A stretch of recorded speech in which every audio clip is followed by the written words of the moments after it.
Hey fam! So I just binged on this week's episode of The Mummy Club, and your guys, Nunurai was just on fire. I kind of understand what was going on in her mind. She felt like Omuhle Gela really insulted the entire nation of Zimbabwe, nge-statement sakhe, and she really needed someone to apologize and just acknowledge that what was said was wrong. And she was just not getting that. If we all remember that she had a launch of her business in Nulu, and basically everything just really went south at that sit down at Nunurai's house. The child was crying because of the noise. Nunurai lost her cool and started swearing just because she wanted to be heard. And the friend Vera also was extremely rude, and Mrs. Mops really took Omuhle Gela's side and just did not put the friend to order for saying such a vile statement. So when now this week they went on the boat that was organized by Ratile, and guys, you could cut the tension with a knife. So Nunurai just really wanted her friends, these women that she's now made friends with, to acknowledge her feelings, to acknowledge that she has the right to feel the way that she did. But no, she was not getting it. Happy drove with Mrs. Mops, and on their drive down to the Val, they basically said that Nunurai is basically a horrible person. Nunurai has no cool. Nunurai is ghetto, and basically all types of things, and that they just did not want to be friends with her anymore. And so when they arrived, they just had an attitude and just did not want to engage with Nunurai. Literally, Mrs. Mobbs called Nunurai delusional. Like literally said, you are delulu. And it really sucked.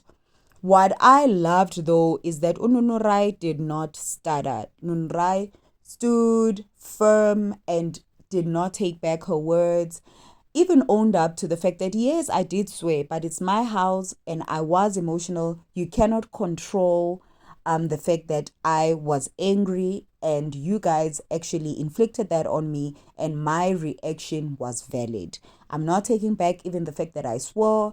It's okay. I swore at my house. And yes, you guys are judging me for the fact that my child was crying. It's okay. My child cries a million times a day. It's okay. He's not dying. The nanny was there, and I just wanted to get my point across, which I'm low key not okay with that, because sometimes, the child just wants your attention, but we are not judging. Moving right along, Tejo tried to play all saver. I don't know if you guys remember all saver, someone who's just really doubling on both sides, who's not picking a side, tried to be the devil's advocate and just try to just really show everybody which side they went wrong. And your guys, azange batatani kanje yena no Mrs. Mops.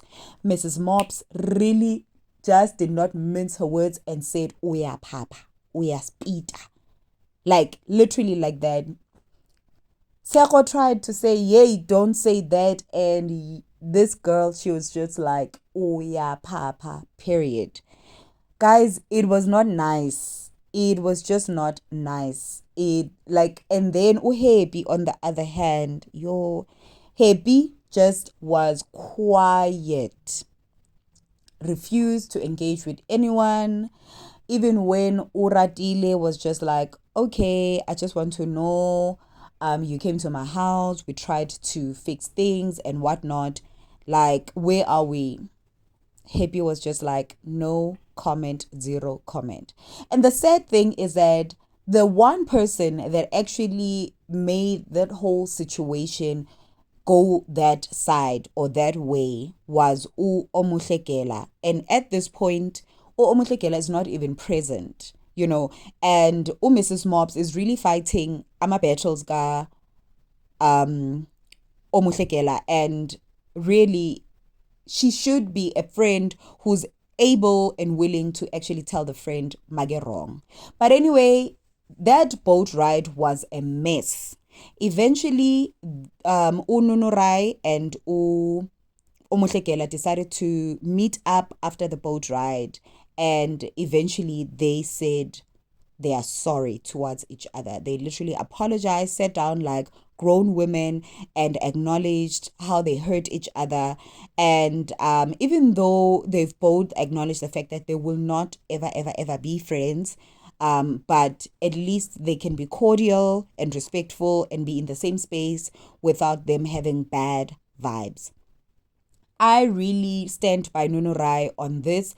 I don't really completely agree with the technique or the way she went about it to express herself, but I love the fact that she stood by her words. What did you guys think of this episode, guys?